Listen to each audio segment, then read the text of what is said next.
7h43 les matins de France Culture. Alors donc au lendemain de la condamnation de l'ancien président de la République Jacques Chirac à 2 ans de prison avec sursis pour détournement de fonds publics et abus de confiance dans l'affaire des emplois fictifs de la mairie de Paris, les matins se penchent sur le thème de la démocratie, de la corruption et de la transparence. Les exemples ne manquent pas dans l'actualité. Les forts soupçons de corruption dans la Fédération socialiste du Pas-de-Calais, la mise en examen de l'ancien ministre Renaud Dondieu-de-Vabre dans l'affaire du financement de la campagne présidentielle d'Édouard Balladur en 1995, et puis toujours en toile de fond, après tout, cette affaire de la République des mallettes relancée cette année par Pierre Péan. Et puis c'est sur un cas occulté, si on peut dire, que nous nous pencherons en seconde partie des matins, le rapport Perruchot sur le financement des organisations patronales et de salariés qui a été rejeté par la commission d'enquête de l'Assemblée nationale. Nous recevrons Nicolas Perruchot, député du Nouveau Centre lui-même, ainsi que Marcel Grignard de la CFDT pour évoquer cette question d'un rapport de commission d'enquête absolument invisible pour l'instant. Mais pour l'heure, et pour cette première partie, c'est avec le président de l'organisation non gouvernementale Transparence Internationale France que nous allons commencer cette émission. Bonjour Daniel Lebègue. Bonjour. Je précise que vous êtes également patron de la caisse, l'ancien patron de la Caisse des dépôts. Deux petits mots, Transparence Internationale, comme son nom l'indique, ça dit tout ce que tout le monde voudrait savoir tout bas, ou enfin comment, non?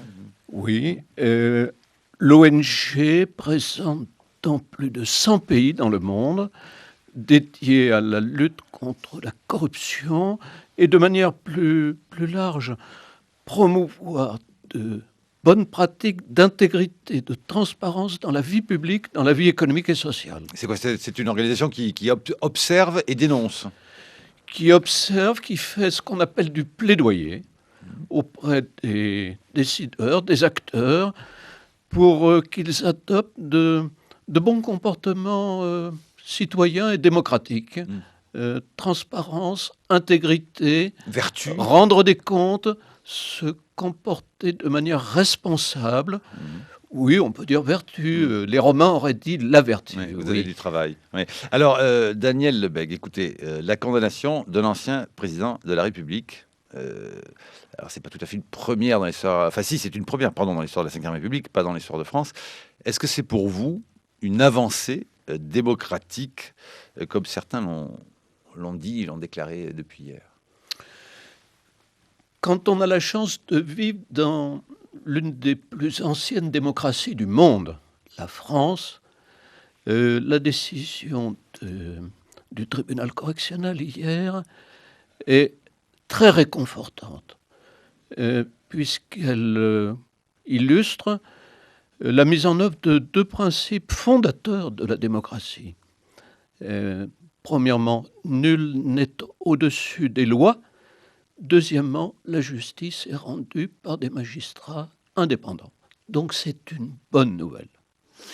Alors, certains disent, cela dit, que c'est une fausse avancée. Ce jugement survient 20 ans plus tard.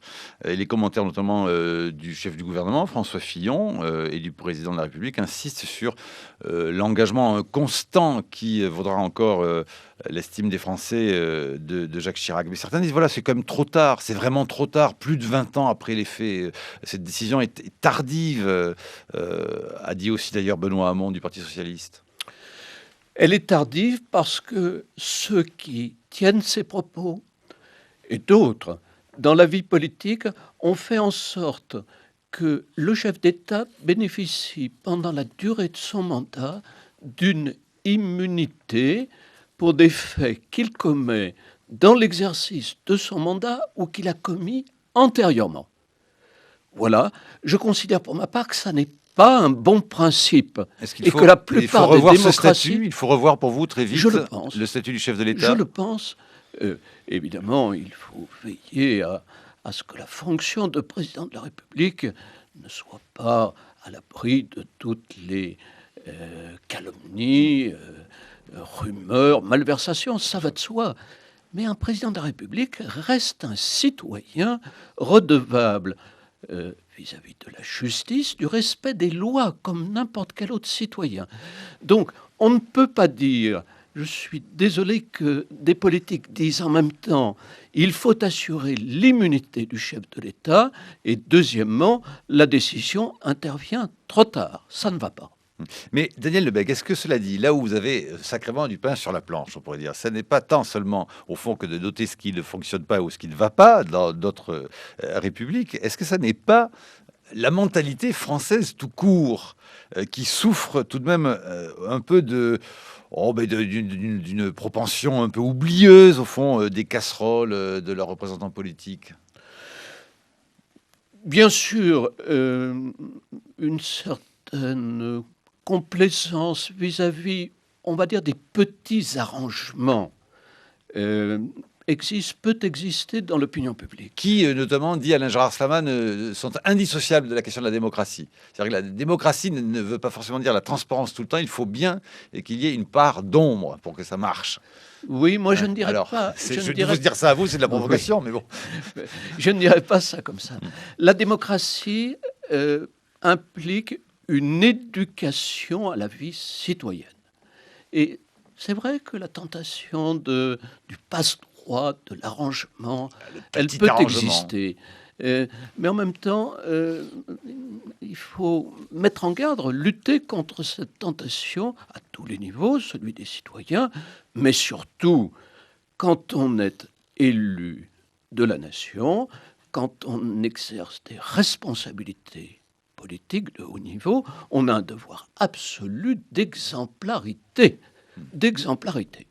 Et dans le cas qui nous occupe, celui de l'ancien maire de Paris, il est clair, aujourd'hui, la justice l'a dit, donc on peut le répéter après elle, qu'il y a eu des comportements qui n'étaient conformes ni au droit, ni à l'éthique publique.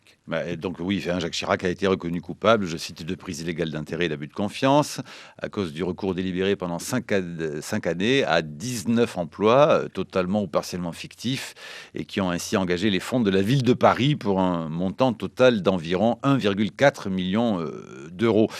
Daniel Lebègue, est-ce que Jacques Chirac doit-il rester au Conseil constitutionnel après cette condamnation? À mon avis, la réponse est non, pour 3 raisons.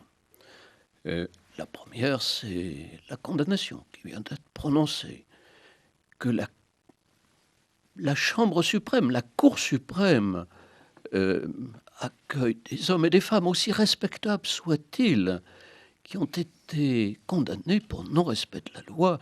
Évidemment, il y a quelque chose qui heurte le sens commun. La deuxième raison, je n'y insiste pas, c'est l'état de santé de l'ancien président. Mais plus fondamentalement, je crois que le moment est venu de se poser la question.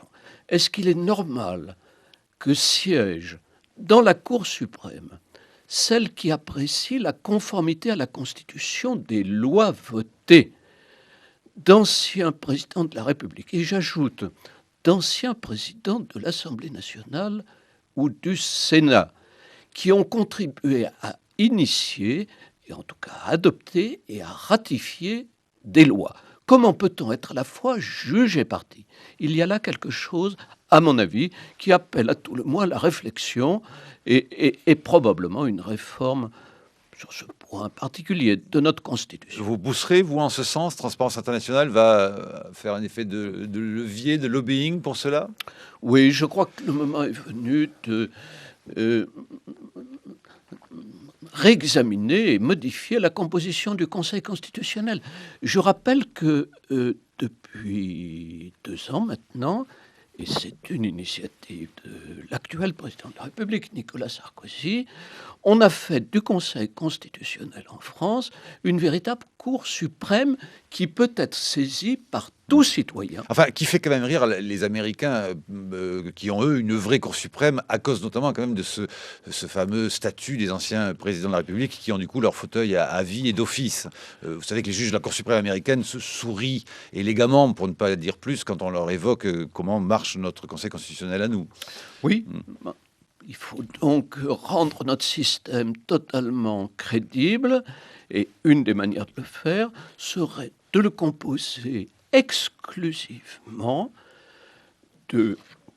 d'anciens magistrats, de sages indépendants et désignés dans des conditions qui garantissent leur indépendance et j'allais dire, leur qualification à juger du droit, par exemple, une majorité qualifiée du Parlement, comme le font d'autres pays, effectivement.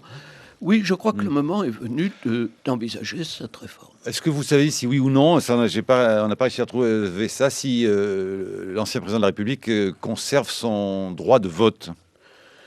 Je pense que la réponse est oui. Je n'ai pas noté que le tribunal ait prononcé une peine d'inéligibilité.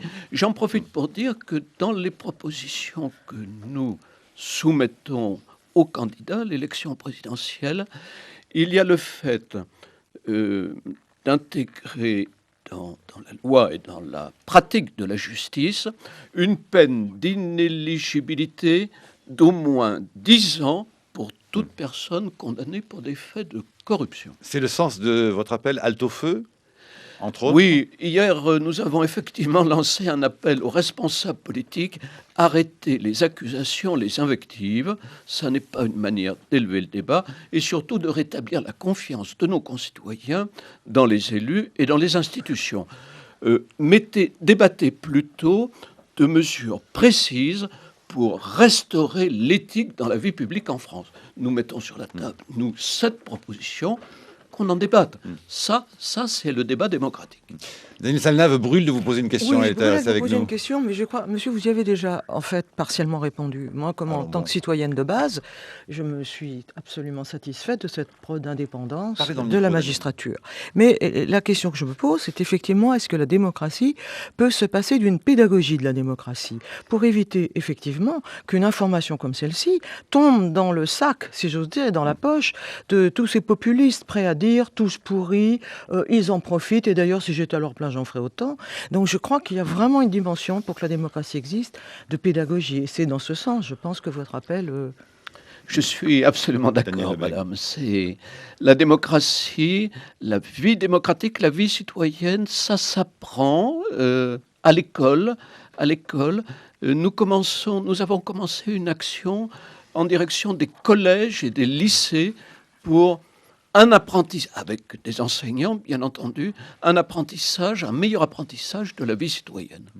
Merci Daniel Lebecq. Je rappelle que vous êtes président de Transparence Internationale France, que l'on retrouvera toutes vos coordonnées, bien sûr, sur le site des Matins de France Culture. Vous avez un avis sur cette affaire que nous aborderons tout de suite après le journal de 8 heures, le rapport Perruchot, qui donc pointe de très gros dysfonctionnements quant au financement des organisations patronales et syndicales, et qui a été mis au pilon, mais du coup le débat fait rage, donc sa publication est inévitable selon vous?